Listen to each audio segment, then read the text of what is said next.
Te agradezco, Rodolfo. En realidad, cuando me pidió, realmente es un poco complejo resumir toda la patología endocrinológica simplemente en una hora.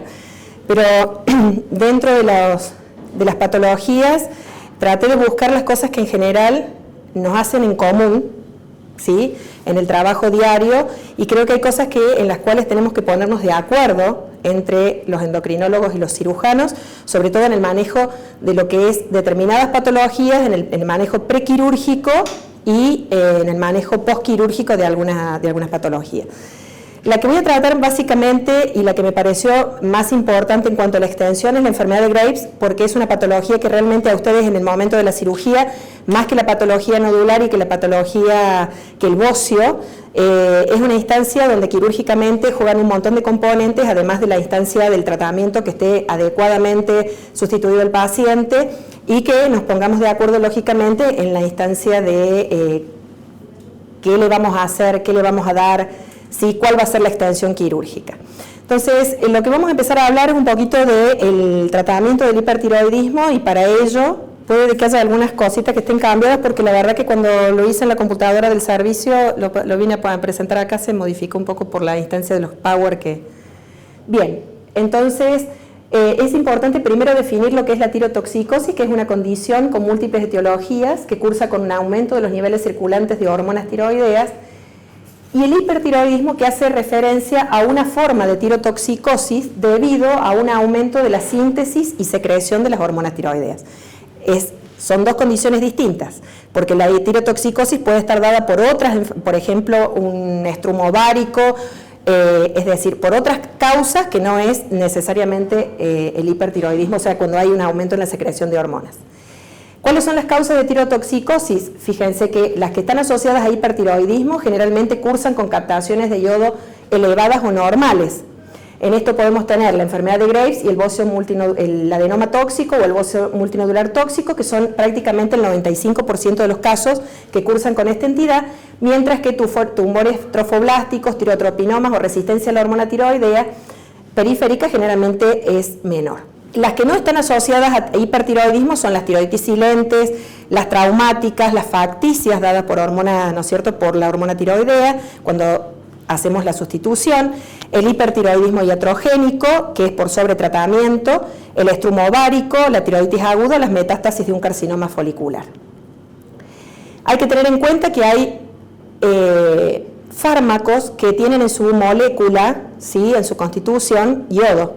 Por lo tanto, estos fármacos pueden desencadenar en algún momento un hipertiroidismo en un paciente, y esto ustedes lo pueden ver porque pueden venir a la consulta los pacientes con esta entidad, porque además cursan, además del hipertiroidismo, con un bocio importante, y muchas veces puede ser la primera instancia un cirujano antes que el endocrinólogo, ¿no es cierto?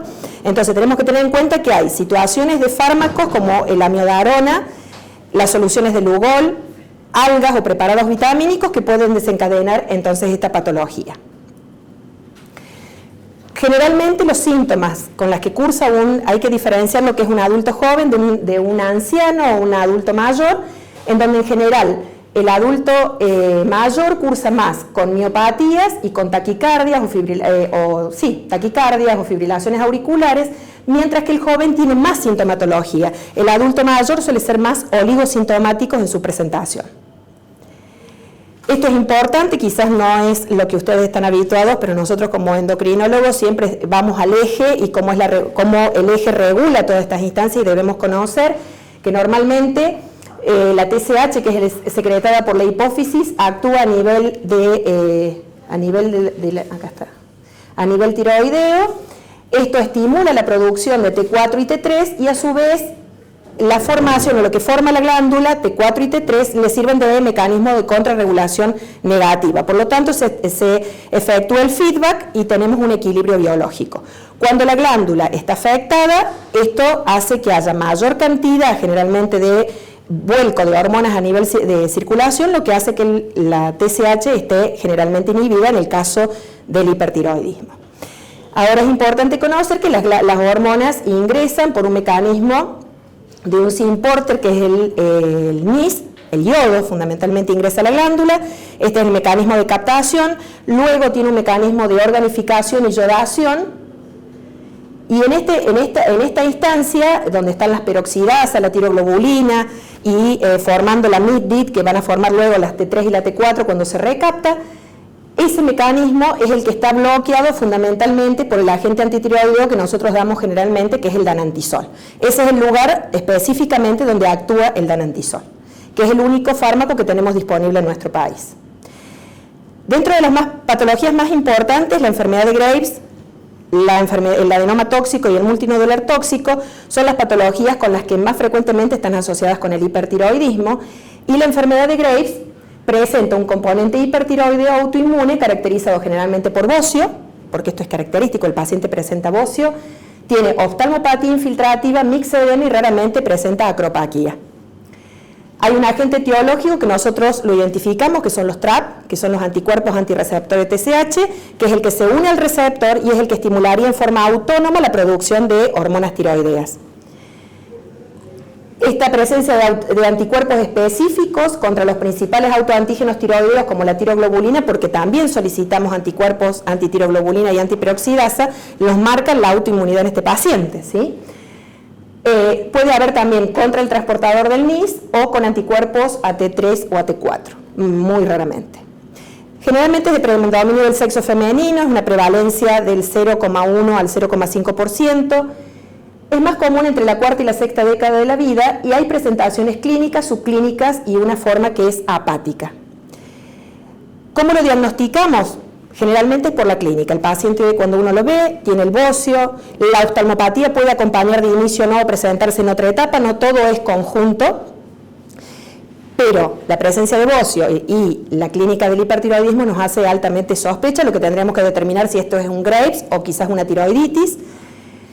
¿Cuáles las características? En que en general la TSH, tenemos TSH menores a 0,10, las T4 y la T3 totales y libres están generalmente elevadas, y un marcador fundamental es la medición de los TRAPS que nos hacen diagnóstico de la presencia de la enfermedad de Graves. Esto quizás para ustedes, desde el punto de vista clínico, a ustedes llegan en otra condición, el paciente ya con el diagnóstico realizado y demás, pero puede que ustedes no estén en las condiciones de tener un endocrinólogo cerca y deben saber que hay cosas que hacen al diagnóstico y que no deben desconocer, o al menos chequear en el momento cuando el paciente se va a operar, de que realmente tengan todos los ítems que hacen al diagnóstico de la patología. En general nosotros nos fijamos que las relaciones entre T3 y T4 son mayores a 20 y esto generalmente en la enfermedad de Graves es así, mientras que en la tiroiditis suelen ser mucho más bajos la relación dividiendo, ¿no es cierto?, el total o el basal que tiene ese paciente de T3 respecto a T4.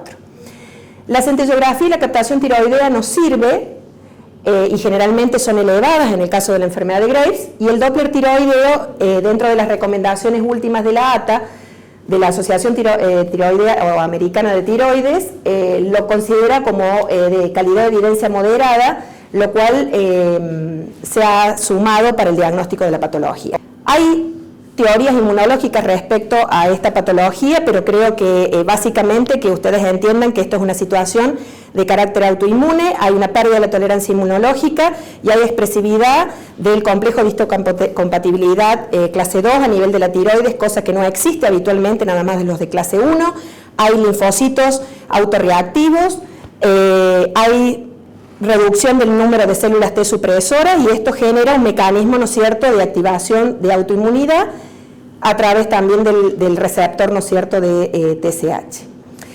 Dentro de la patogenia hay que tener en cuenta que en zonas de alta ingesta de yodo, en pacientes con estrés y tabaquismo, y sobre todo el tabaquismo es una cosa muy importante a tener en cuenta en esta patología, es el que agrava muchas veces la situación oftalmológica del paciente.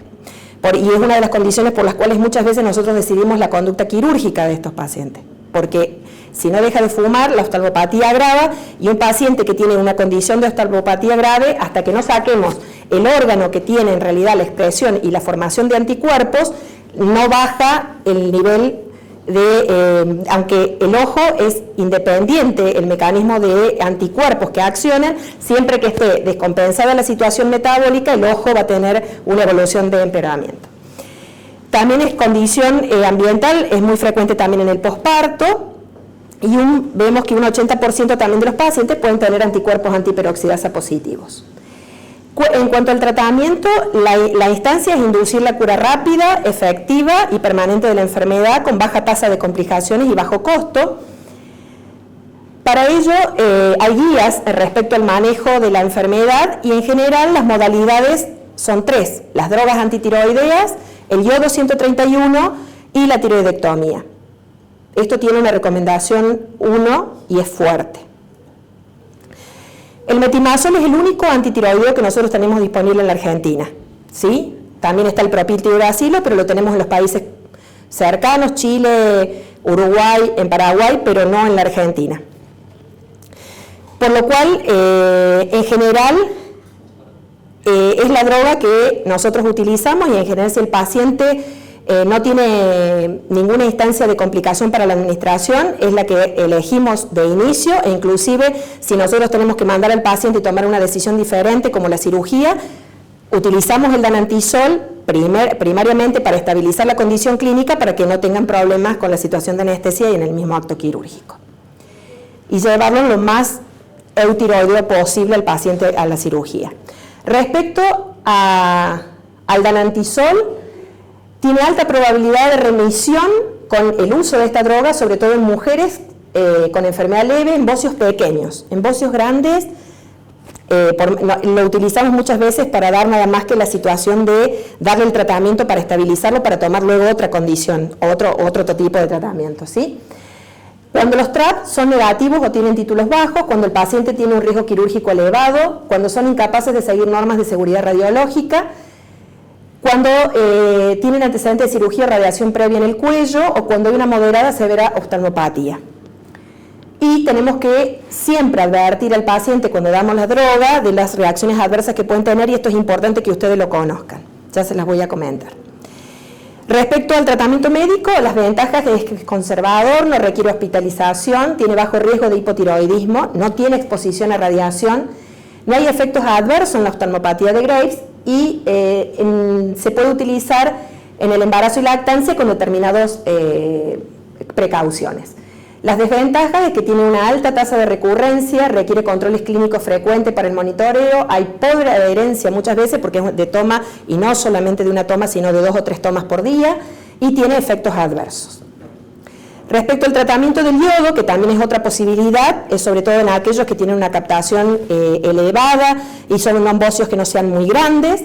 En general, la indicación es cuando hay una recidiva del hipertiroidismo, cuando el riesgo quirúrgico es elevado, cuando tienen antecedentes, como les dije anteriormente, también de cirugía o radiación previa en el cuello, cuando están contraindicados los antitiroideos o cuando no cumplen el tratamiento médico. La contraindicación, obviamente, por la radiación es el embarazo y la lactancia y mujeres que planean embarazo en los próximos 6 a 12 meses. Tiene contraindicación cuando yo tengo la sospecha de que tenga, si conjuntamente con la patología funcional, el paciente estructuralmente presenta una sospecha de que tenga un cáncer, un nódulo que es sospechoso, no le administramos yodo por razones lógicas. Y en individuos incapaces de seguir las normas radiológicas de seguridad. El tratamiento con yodo es un tratamiento generalmente definitivo, de bajo costo, que no requiere hospitalización, cirugía ni anestesia, y las desventajas que tienen un alto riesgo en el paciente, de que el paciente después del yodo vaya al hipotiroidismo, que tiene exposición a la radiación, tiene un lento control del hipertiroidismo y la progresión o aparición de la oftalmopatía posterior. La cirugía. Cuando nosotros indicamos en la enfermedad de Graves, la cirugía, en general se está establecido que uno por lo menos da 18 meses de tratamiento médico inicial para estabilizar al paciente y a lo mejor uno no tiene estipulado cuánto tiempo va a dar un antitiroideo. Podemos dar inclusive a algunos pacientes de por vida, es decir, pero las guías, que son guías, nos recomiendan que no sea mayor a 18 meses o a los 18 meses ver si el paciente no se estabiliza, tomar una condición, otro tipo o otra opcionalidad terapéutica. Y en este caso, una de las opcionalidades que generalmente podemos tomar es la quirúrgica. ¿Y en qué casos? Cuando la compresión es sintomática en bocios grandes que tienen más de 80 gramos, cuando las captaciones de yodo son disminuidas, porque obviamente no le podemos hacer yodo a este paciente, cuando tenemos documentada la sospecha de malignidad o la coexistencia de un hiperparatiroidismo, que también lo podemos resolver directamente en el mismo acto quirúrgico. En las mujeres que planean embarazo, ¿por qué? Porque al sacar la glándula bajamos los niveles de TRAP, entonces esto asegura que el TRAP pasa a la placenta, la barrera placentaria, por lo tanto puede afectar al feto durante la etapa de su formación y luego cuando este tiene su nacimiento. Puede generar bocio o la presentación de un hiper o un hipotiroidismo postnatal. La cirugía en los pacientes también le indicamos, los pacientes que tienen TRAP muy elevados, por eso es importante que ustedes conozcan que este es un diagnóstico, o sea que lo tenemos que tener en cuenta para ver si vamos a indicar la cirugía o no, y en aquellos pacientes que tienen moderada severa oftalmopatía de Graves también los indicamos. Las contraindicaciones, en aquellos que tienen obviamente comorbilidades como es la enfermedad cardiovascular, cánceres en estadio terminal, y el embarazo es una contraindicación relativa porque el segundo trimestre, cuando uno tiene que resolver una situación, tanto sea funcional como en el caso de un hipertiroidismo o de un cáncer de tiroides, puede operar en el segundo trimestre. El tratamiento quirúrgico es un tratamiento generalmente definitivo, no expone a radiación y tiene un rápido control de la patología. La desventaja es el hipotiroidismo posterior, los eventos adversos relacionados con la cirugía o la anestesia, la hospitalización, el alto costo y muchas veces la cicatriz que le genera la misma, ¿no?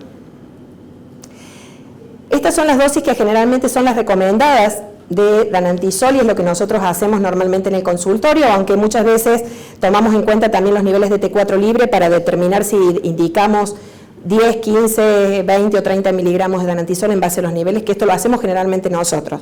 Esto es importante, no es una patología que la puede manejar solo el cirujano, ni siquiera el clínico. Esto es una entidad que debe ser manejada netamente por el especialista si tienen la posibilidad y el acceso.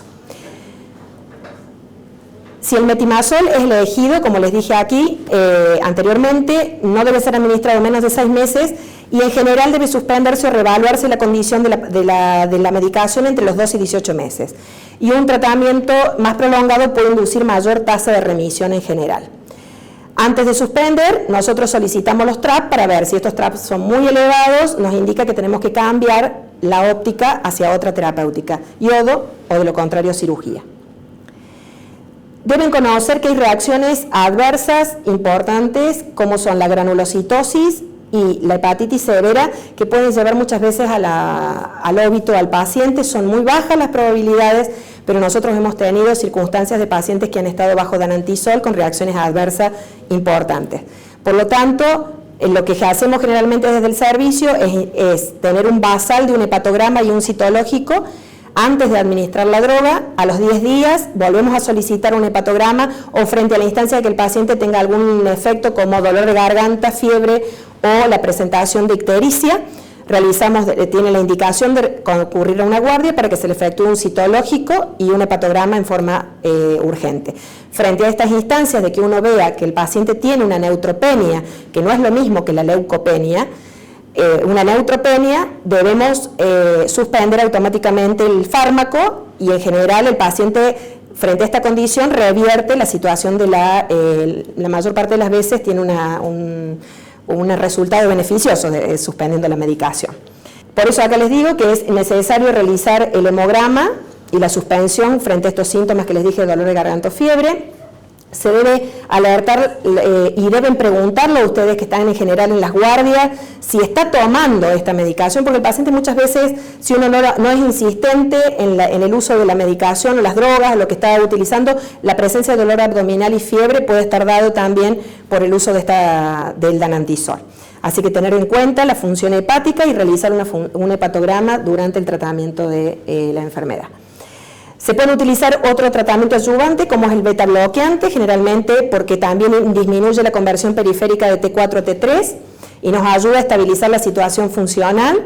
Compuestos yodados, y esto lo vamos a ver un poquito más adelante, también usamos muchas veces hidrocortisona o dexametasona cada 6 horas. Hemos tenido pacientes que tienen alergia al danantisol. Y en este último tramo hemos tenido que operar también pacientes que no estaban sin danantisol y se están preparando, inclusive tenemos pacientes que se están preparando para cirugía y bueno, estamos hablando con los jefes porque realmente la situación no tienen posibilidad de ir a yodo porque tienen bocios muy grandes, con oftalmopatías muy importantes y bueno, se tiene que ir a la condición quirúrgica, pero debemos trabajar en todas las drogas que nos pueden ayudar para que la condición metabólica del paciente esté en condiciones, ¿no? Se puede usar carbonato de litio, también nos ha ayudado en algunos pacientes, también el perclorato de potasio, y en algunos casos se utiliza la plasmaféresis cuando la situación ya es mucho más grave, ¿no es cierto?, del paciente.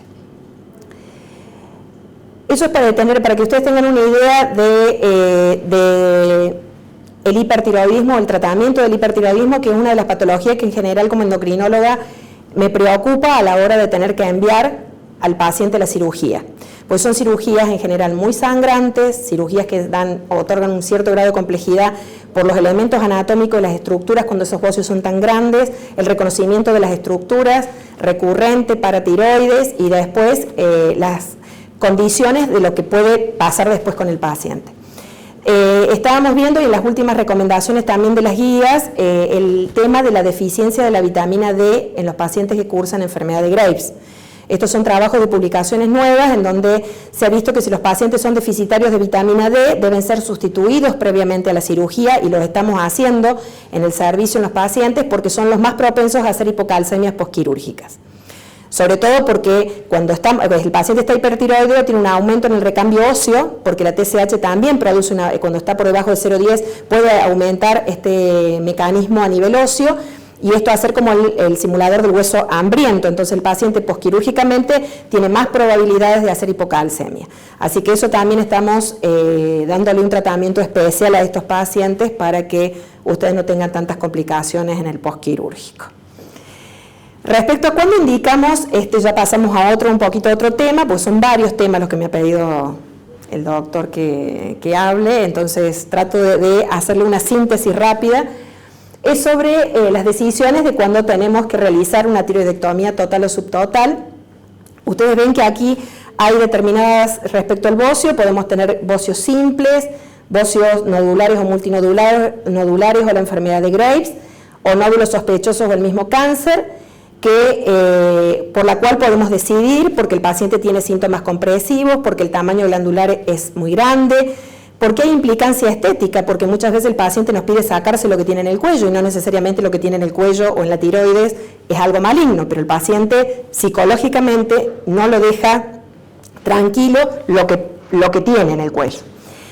La falta de respuesta al tratamiento, la recidiva, reacciones adversas al tratamiento, la oftalmopatía moderada o la propia, como les dije, decisión del paciente. El nódulo tiroideo es una lesión generalmente que está dentro del parénquima, que es palpable y ultrasonográficamente distinto del tejido tiroideo circundante. En general es más frecuente en la mujer en un porcentaje del 5% respecto al hombre, y ecográficamente podemos encontrar al azar entre el 19 y el 67% de nódulos. Si nosotros hacemos un screening poblacional, la mitad podemos encontrar que tienen patología nodular, y muchos se los encuentran en la autopsia casi el 50%. De los nódulos tiroideos, solo el 5 al 10% en general son malignos. Esto hay que tenerlo en cuenta. Y los nódulos que son mayores a 1 centímetro, palpables o no, en general deben ser sometidos a estudio, o al menos ecográficamente tener la certeza de que este nódulo no tiene instancias de malignidad.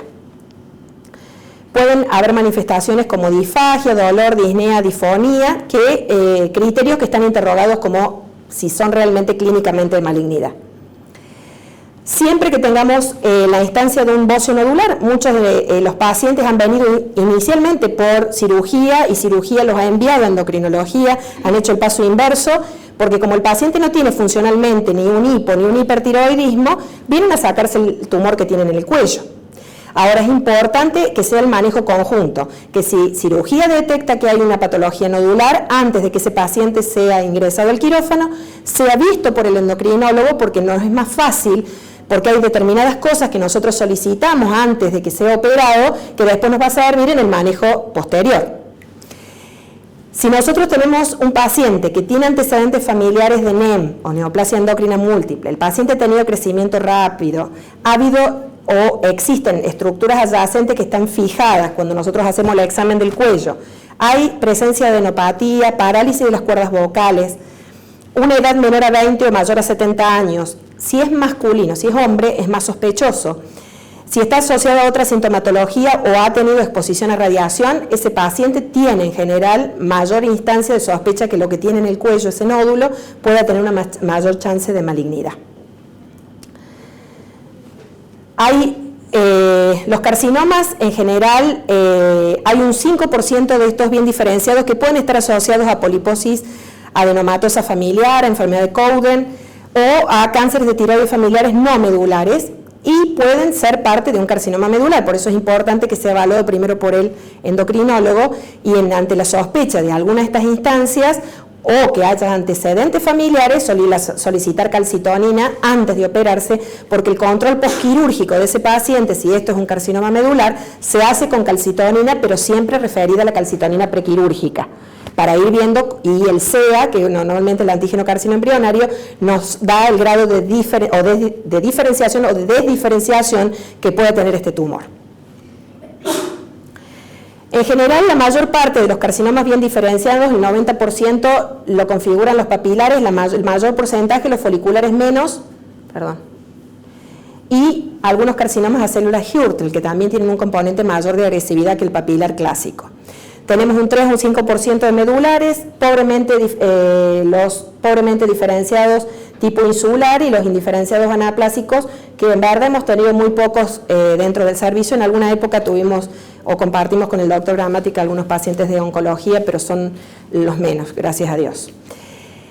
Respecto al microcarcinoma, según la OMS, es todo tumor que sea menor a 1 centímetro, y este se encuentra muchas veces en las autopsias o en las tiroidectomías en forma ocasional. Operamos al paciente por un bocio multinodular y nos encontramos con que en el contexto de la anatomía patológica el paciente presenta una lesión menor a 1 centímetro, que es un carcinoma. Hoy por hoy tenemos que estadificar correctamente al paciente, para ello utilizamos el TNM y también el riesgo que tiene ese paciente de recurrencia, o sea, estadificamos al paciente, y de esa estadificación, si es de muy bajo riesgo, riesgo intermedio o alto riesgo, determinaremos la dosis de yodo que se le va a administrar a este paciente. Los pacientes que nosotros tenemos y compartimos, cuando nosotros tenemos la sospecha de un carcinoma papilar, en general la conducta no es la lobectomía, aunque en algunos lados utilizan la lobectomía. En general hay un acuerdo de hacer la tiroidectomía, al menos para poder controlar, si bien no podemos no hacer yodo porque el paciente a lo mejor es de muy bajo riesgo, el tema es que ese paciente podemos controlarlo con tiroglobulina y anticuerpos antitiroglobulina posterior, porque mientras le dejemos tiroides o resto tiroideo, la tiroglobulina va a ser existente en sangre. Entonces, por eso cuando nosotros tenemos menos tejido, para nosotros, y es más, nosotros muchas veces medimos, podemos decir, la capacidad quirúrgica en base a los niveles de tiroglobulina, porque nos habla del remanente quirúrgico que ha dejado el cirujano.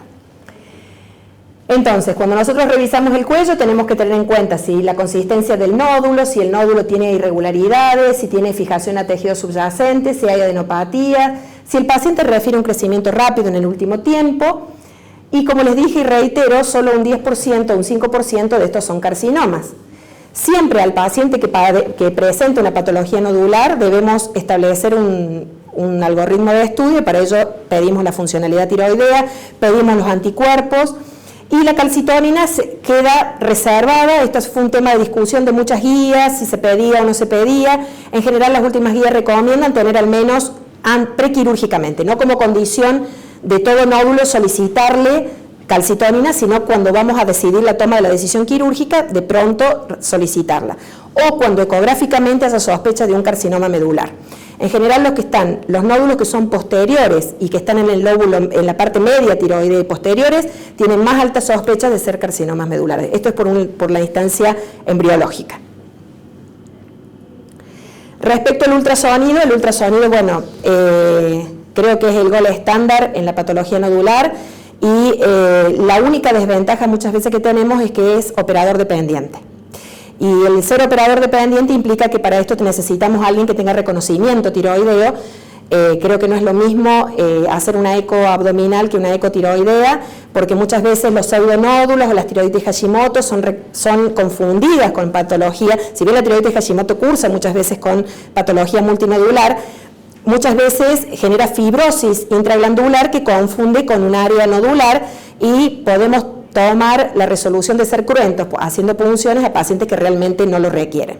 Entonces, esto es una instancia, nosotros tenemos muy buenos operadores dentro del servicio de ecografía, pero no es así en todos lados. Entonces, realmente esto nos lleva a una tarea importante desde lo clínico, porque podemos inclusive indicar una práctica que no era necesaria en ese paciente, ¿no? Esto tienen que saber que hoy el informe de las ecografías van a encontrarse con que abajo hay una categorización de TIRADS. Esto seguramente el doctor Cubertino, si les va a dar la clase, lo va a explicar, por eso solamente lo nombro, no voy a desarrollar sobre TIRADS, pero sí es importante que ustedes conozcan que se ha tratado de generar un código entre los ecografistas, como lo es para una mamografía, o el Bethesda para la citología, de manera que todos hablemos un lenguaje común. Además, la categorización TIRADS a nosotros nos permite determinar cuál es la conducta que podemos tomar con ese paciente frente a la patología nodular. Si nosotros tenemos, por ejemplo, y aquí, como ven, de acuerdo a la clasificación, es la sospecha de que pueda tener de malignidad ese nódulo. Si yo tengo un TIRAD 3, probablemente ese nódulo tenga menos del 5% de malignidad, de riesgo de malignidad. Ya el 4, generalmente, cualquier paciente que tiene 4 de TIRADS, en general punzamos. Ya a partir del 4 y el 5, bueno, el 6 ya prácticamente es diagnóstico de cáncer, pero a partir del 4 nosotros hacemos la punción. Entonces, los TIRAD 2 en general no requieren punción. Los TIRAD 3 tienen un criterio de seguimiento, que lo hacemos generalmente a los 6 meses, nuevamente la ecografía, pero se puede solicitar punción en caso de que se compruebe que exista crecimiento de ese nódulo o que haya factores de riesgo familiar o que el paciente haya tenido exposición a radiación. Y en el 4 y en el 5 seguro que nosotros hacemos la punción. ¿Cuáles son los riesgos o los menores riesgos de tener cáncer de tiroides? Generalmente en un nódulo autónomo. El nódulo autónomo es aquel que adquiere autonomía y generalmente se puede manifestar con un hipertiroidismo, pero este tiene generalmente una resolución más que con danantisol que dándole yodo 131, porque los nódulos autónomos es una de las primeras indicaciones el yodo, o la inyección con etanol. En los nódulos incidentales menores a 1 centímetro detectados por ecografía tienen menor riesgo en pacientes embarazadas con nódulo único. En los bocios multinodulares con nódulos menor a 1 centímetro tienen menor riesgo de ser malignos.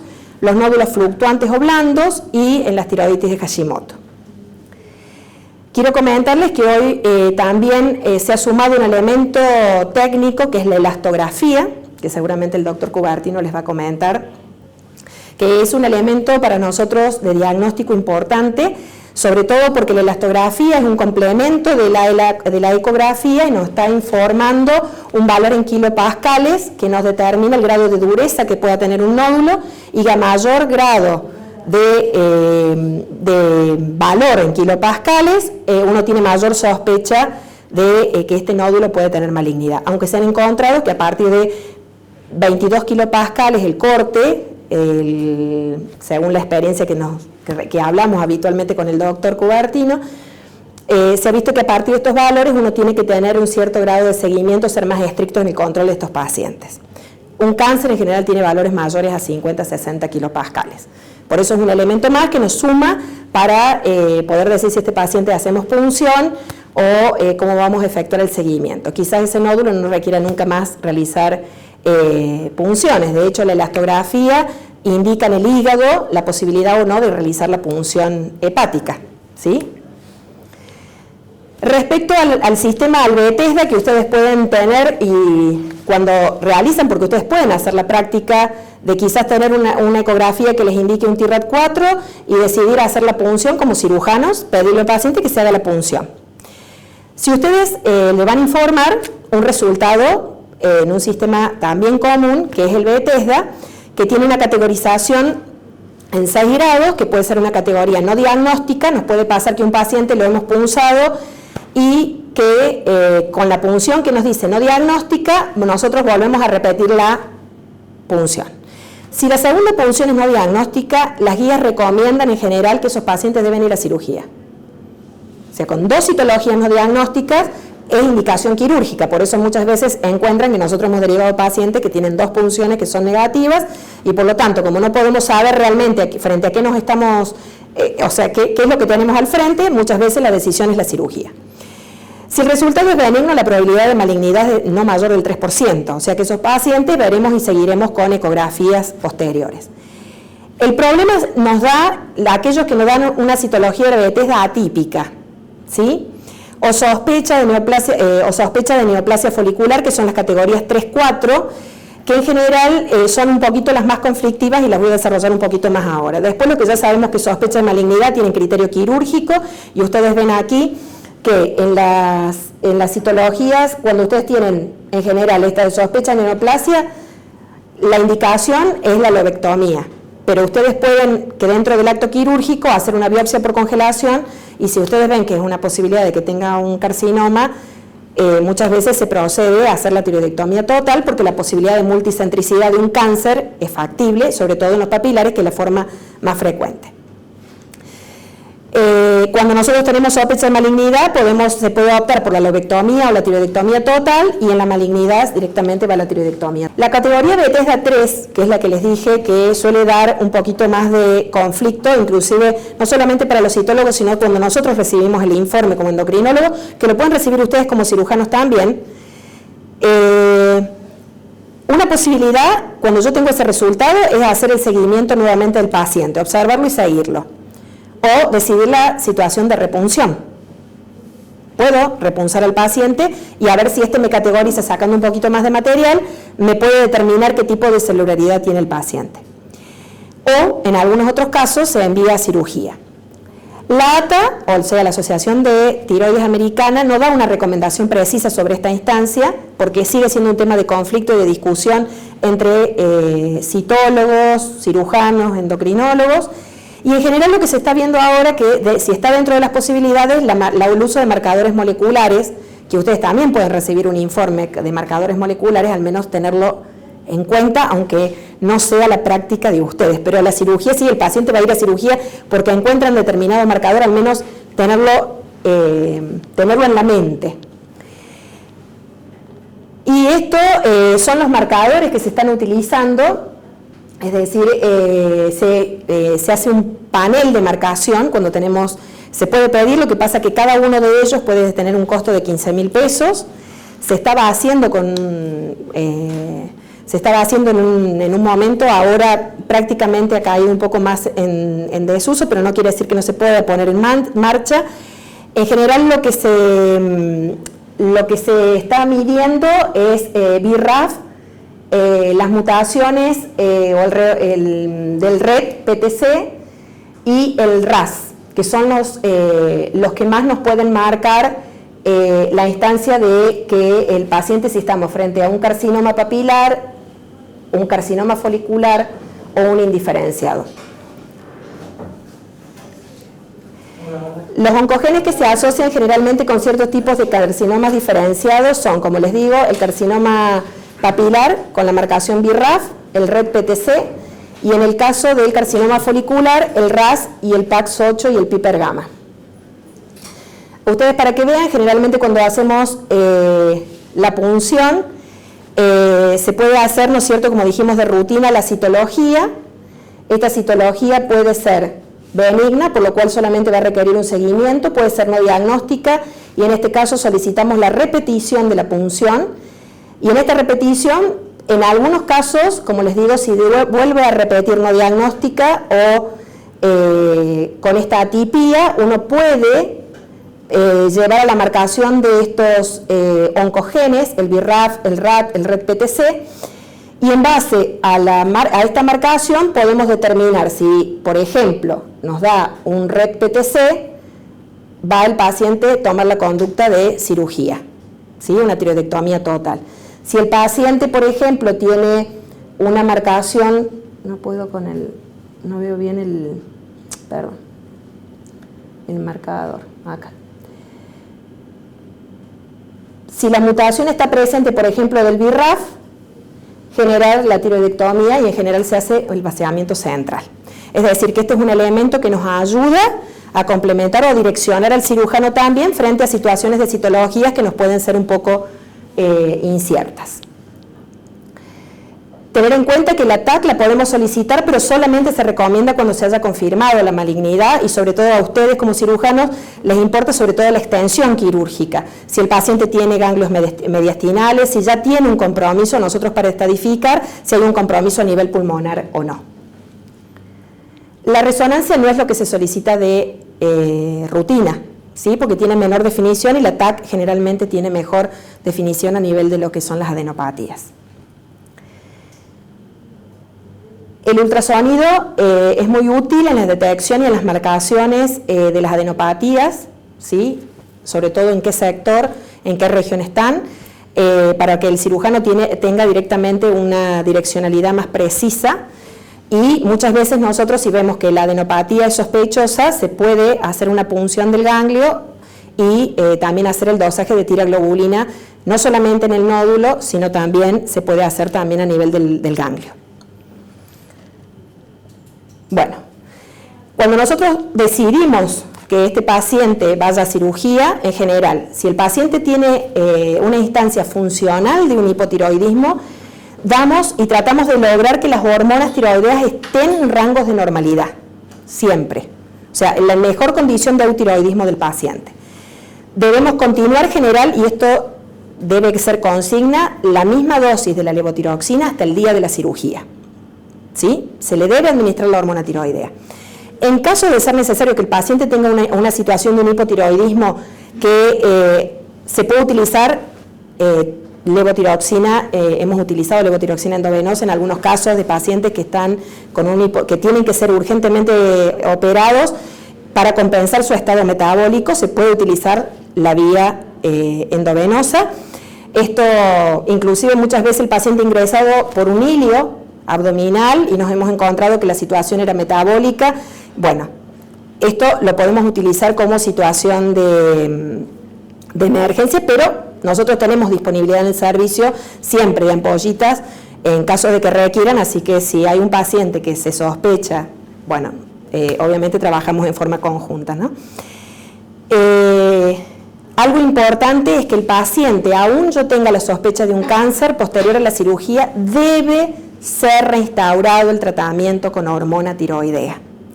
No dejen a los pacientes sin medicación, o sea, si no está el endocrinólogo presente, es preferible que se le dé la hormona tiroidea luego de la cirugía. Cuando se tenga la anatomía patológica, no hay urgencia de administrar iodo 131.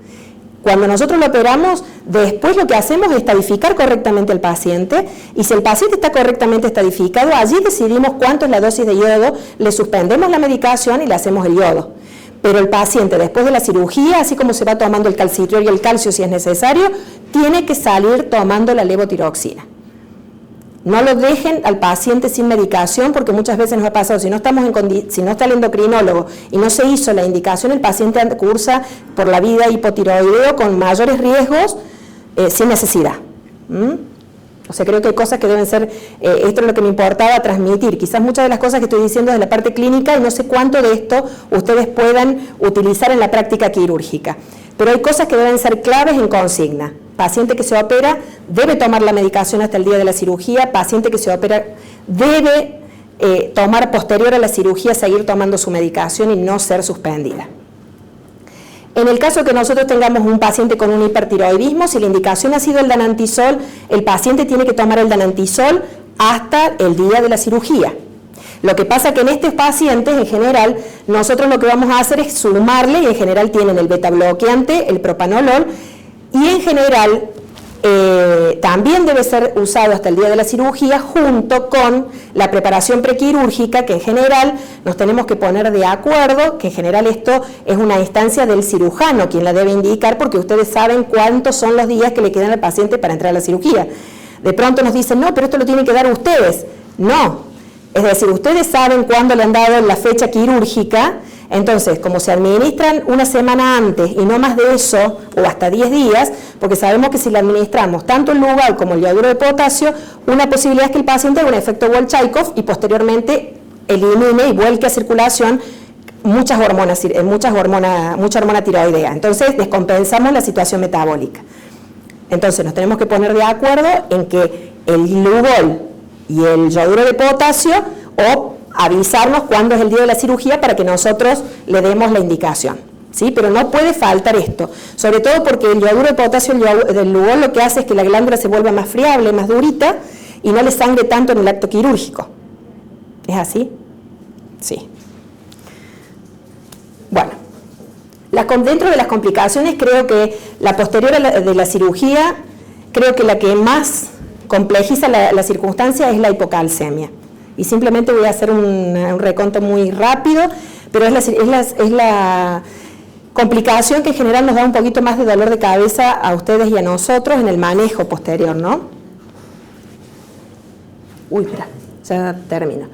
En general, puede ser a las 24 o 96 horas posquirúrgicas, suele ser generalmente transitoria, es menos frecuente por el hueso hambriento o por liberación de calcitonina, generalmente da síntomas de irritabilidad, gravedad de síntomas depende de la severidad, y rutinariamente debe ser controlada la calcemia al día siguiente. Muchos, inclusive, también es importante que hagan dosaje de magnesio, ¿sí? Porque un paciente que tiene hipomagnesemia no corrige la hipocalcemia.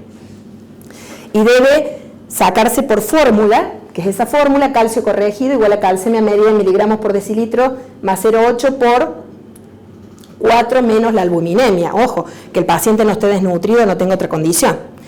Pero esta es la fórmula que en general nosotros estamos utilizando cada vez que nos llaman a las terapias o cuando han operado un paciente, para hacer el cálculo y ver realmente cuál es el calcio corregido que tiene el paciente. Si nosotros tuviésemos la disponibilidad de calcio iónico sería fantástico, porque no tendríamos que hacer la fórmula. Pero además de esto, siempre pidan magnesio cada vez que se ha realizado una cirugía.